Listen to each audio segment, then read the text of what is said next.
આકાશવાણી સમાચાર જયેશ પટેલ વાંચે છે. સૌપ્રથમ મુખ્ય સમાચાર. પ્રધાનમંત્રી નરેન્દ્ર મોદીએ જણાવ્યું છે કે દેશમાં પ્રથમ તબક્કામાં 3 કરોડ તબીબો અને આરોગ્ય કર્મીઓને અપાનારી કોવિડની રસીનો ખર્ચ કેન્દ્ર સરકાર ભોગવશે. પ્રધાનમંત્રી નરેન્દ્ર મોદી રાષ્ટ્રીય યુવા સંસદ મહોત્સવના સમાપન સત્રને આજે સવારે 10:30 વાગે વીડિયો કોન્ફરન્સિંગ માધ્યમથી સંબોધશે. યુવા મહોત્સવ તરીકેની ઉજવણીના ભાગરૂપે સંસદના સેન્ટ્રલ હોલમાં આજથી યુવા ઉત્સાહ નયા ભારત કા ઉત્સવનો આજથી આરંભ થશે. કેન્દ્ર સરકારે ખાણ ક્ષેત્રે અમલમાં મૂકેલી નીતિના લીધે રોજગારની નવી 70,000 તકોનું નિર્માણ થશે તથા રાજ્યોની આર્થિક આવકને નવું બળ મળશે. અમેરિકામાં ડેમોક્રેટિક પક્ષના સાંસદોએ રાષ્ટ્રપ્રમુખ ડોનાલ્ડ ટ્રમ્પ સામે મહાભિયોગનો પ્રસ્તાવ વિધિવત રૂપે ગૃહમાં રજૂ કર્યો છે અને ભારતીય નૌકાદળના 2 દિવસીય તટરક્ષક કવાયત સી વિજિલ 21નો આજે પ્રારંભ થઈ રહ્યો છે. સમાચાર વિગતવાર. પ્રધાનમંત્રી નરેન્દ્ર મોદીએ જણાવ્યું છે કે દેશમાં પ્રથમ તબક્કામાં 3 કરોડ લોકોના રસીકરણનો ખર્ચ કેન્દ્ર સરકાર ભોગવશે તથા દેશમાં કેટલાક મહિનાઓમાં 30 કરોડ લોકોને કોરોનાની રસી આપવાનો લક્ષ્યાંક છે. ગઈકાલે વીડિયો કોન્ફરન્સથી દેશના વિવિધ રાજ્યોના મુખ્યમંત્રીઓ સાથે યોજાયેલી બેઠકમાં તેમણે આ મુજબ જણાવ્યું હતું. શ્રી મોદીએ કહ્યું કે પ્રથમ તબક્કામાં દેશમાં 3 કરોડ આરોગ્ય કર્મચારીઓ અને પ્રથમ હરોળના કોરોના યોદ્ધાઓને રસી આપવામાં આવશે, જેનો કોઈ આર્થિક બોજો રાજ્ય સરકાર ઉપર નહીં આવે.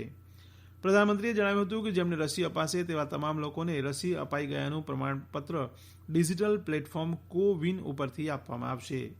ગુજરાતમાં આ રસીકરણ અંગે રાજ્ય સરકારની સજ્જતા અને પૂર્વ તૈયારીઓની માહિતી અને વિગતો મુખ્યમંત્રી શ્રી વિજય રૂપાણીએ આ બેઠકમાં પ્રધાનમંત્રીને આપી હતી. પ્રધાનમંત્રી નરેન્દ્ર મોદી રાષ્ટ્રીય યુવા સંસદ મહોત્સવના સમાપન સત્રને આજે સવારે 10:30 વાગે વીડિયો કોન્ફરન્સિંગ માધ્યમથી સંબોધશે. આ કાર્યક્રમમાં યુવા સંસદ મહોત્સવના વિજેતાઓ પણ પોતાના વિચારો દર્શાવશે.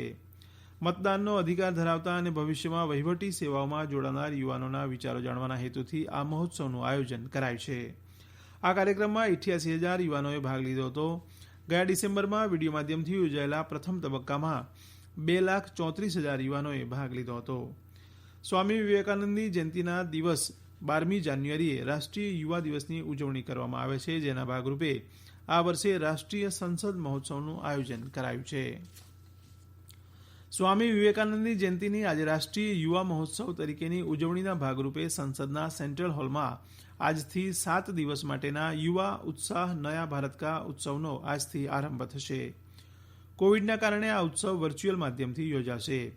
આ યુવા ઉત્સવમાં સાંસ્કૃતિક કાર્યક્રમો, માર્શલ આર્ટ પ્રદર્શનો, બૌદ્ધિક ચર્ચા, પરિસંવાદો જેવા કાર્યક્રમો યોજાશે. આ યુવા ઉત્સવની ઉજવણીના ભાગરૂપે રાષ્ટ્રીય યુવા પુરસ્કારોનું વિતરણ પણ કરાશે.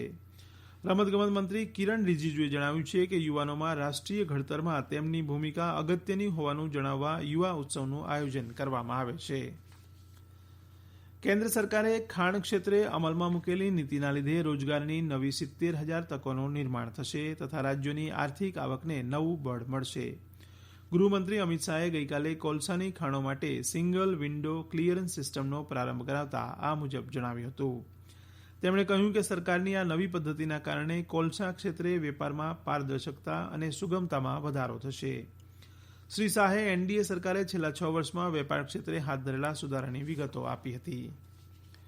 કર્ણાટકના ઉત્તર કન્નડ જિલ્લામાં ગઈકાલે સાંજે થયેલ કાર દુર્ઘટનામાં કેન્દ્રીય મંત્રી શ્રીપાદ નાઇકને ઈજા થઈ છે, જ્યારે તેમના પત્ની વિજયા નાઇક અને એક સહાયક દીપકનું મૃત્યુ નિપજ્યું છે. ગઈકાલે સાંજે કારમાં યલ્લાપુરથી ગોકર્ણ તરફ કારમાં જઈ રહ્યા હતા ત્યારે આ અકસ્માત થયો હતો. શ્રી નાઇકને ગોવાની હોસ્પિટલમાં દાખલ કરાયા છે. કર્ણાટકના મુખ્યમંત્રી વીએસ યેદિયુરપ્પાએ શ્રી નાઇકની પત્નીના આકસ્મિક મૃત્યુ અંગે શોક વ્યક્ત કર્યો છે તેમજ શ્રી નાઇકને જલ્દીથી સ્વસ્થ થવાની કામના કરી છે. આ સમાચાર આપ આકાશવાણી પરથી સાંભળી રહ્યા છો. વધુ સમાચાર કોરોના અંગેના આ સંદેશ બાદ. કોવિડથી બચવાના મહત્વપૂર્ણ 3 ઉપાય: માસ્ક પહેરો, 2 ગજનું સલામત અંતર જાળવો અને હાથ સાફ રાખો.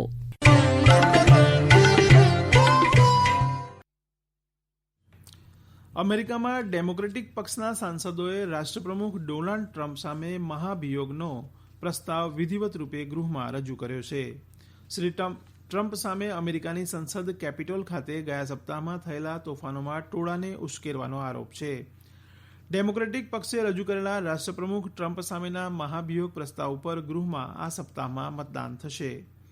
ડેમોક્રેટિક પક્ષના સાંસદોએ શ્રી ટ્રમ્પને પદ પરથી દૂર કરવા બંધારણના 25મા સુધારાનો ઉપયોગ કરવા ઉપરાષ્ટ્રપ્રમુખ માઇક પેન્સને વિનંતી કરતો ઠરાવ ગઈકાલે ગૃહમાં રજૂ કરવાનો પ્રયાસ કર્યો હતો, પણ રિપબ્લિકન પક્ષના સાંસદોએ આ ઠરાવને રોક્યો હતો. ભારતીય નૌકાદળના 2 દિવસીય તટરક્ષક કવાયત સી વિજિલ 21નો આજે પ્રારંભ થઈ રહ્યો છે. આ અગાઉ જાન્યુઆરી 2019માં પહેલીવાર આ પ્રકારની કવાયત યોજાઈ હતી. આ કવાયતમાં 7,516 કિલોમીટરના દરિયા કિનારાને આવરી લેવામાં આવશે. કવાયતમાં દેશના ખાસ આર્થિક વિસ્તારને પણ સમાવી લેવામાં આવશે. કવાયતમાં માછીમારો અને દરિયા કિનારાના સમુદાયોને પણ સામેલ કરવામાં આવશે. સી વિજિલ 21માં શાંતિથી લઈને સંઘર્ષ સુધીના તમામ દરિયાઈ પડકારોનો અભ્યાસ કરવામાં આવશે. આ કવાયતમાં ભારતીય નૌકાદળ, તટરક્ષક દળ, સીમા શુલ્ક અને અન્ય દરિયાઈ એજન્સીઓ ભાગ લેશે. આ ઉપરાંત સંરક્ષણ મંત્રાલય, ગૃહ મંત્રાલય, વહાણવટા, મત્સ્યપાલન, પેટ્રોલિયમ અને કુદરતી ગેસ સહિત દેશ અને રાજ્યની વિવિધ એજન્સીઓ પણ જોડાશે. ભારતીય ચૂંટણી પંચ ECIની એક ટીમ આસામની મુલાકાતે છે. આસામમાં આ વર્ષે યોજાનારી રાજ્ય વિધાનસભાની ચૂંટણીની તૈયારીની સમીક્ષા કરવા આ ટીમ આસામની મુલાકાત લઈ રહી છે. ECI ટીમે ગઈકાલે દિબ્રુગઢમાં ડેપ્યુટી કમિશનર, જિલ્લા ચૂંટણી અધિકારીઓ તેમજ પોલીસ અધિક્ષકો સામે ઉપરી આસામમાં ચૂંટણી તૈયારીઓની સમીક્ષા કરી હતી. બેઠકમાં રાજ્યના મુખ્ય ચૂંટણી અધિકારીઓ પણ હાજર રહ્યા હતા. ECI ટીમ આજે સવારે નીચલા આસામ અને બરાક વેલીના ડેપ્યુટી કમિશનર, જિલ્લા ચૂંટણી અધિકારીઓ અને પોલીસ અધિક્ષકો સામે ગૌહાટીમાં બેઠક યોજશે. ECI ટીમ આસામના મુખ્ય સચિવ અને અન્ય વરિષ્ઠ અધિકારીઓ સાથે બપોર પછી ચૂંટણીની તૈયારી વિશે ચર્ચા કરશે.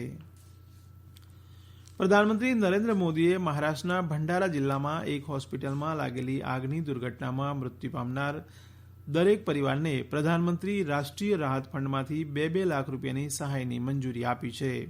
શ્રી મોદીએ ઇજાગ્રસ્તોને 50,000 રૂપિયાની સહાયને પણ મંજૂરી આપી છે. દેશમાં કોવિડથી સાજા થનારનો દર 96.43% થયો છે. છેલ્લા 24 કલાકમાં 18,578 દર્દીઓ સાજા થતાં તેમનો કુલ આંક 1,01,10,710 થયો છે. છેલ્લા 24 કલાકમાં કોવિડના નવા 12,481 કેસ નોંધાતા કુલ સંક્રમિતોની સંખ્યા 1,04,79,913 થઈ છે. હાલમાં કુલ એક્ટિવ કેસની સંખ્યા 2,13,504 છે.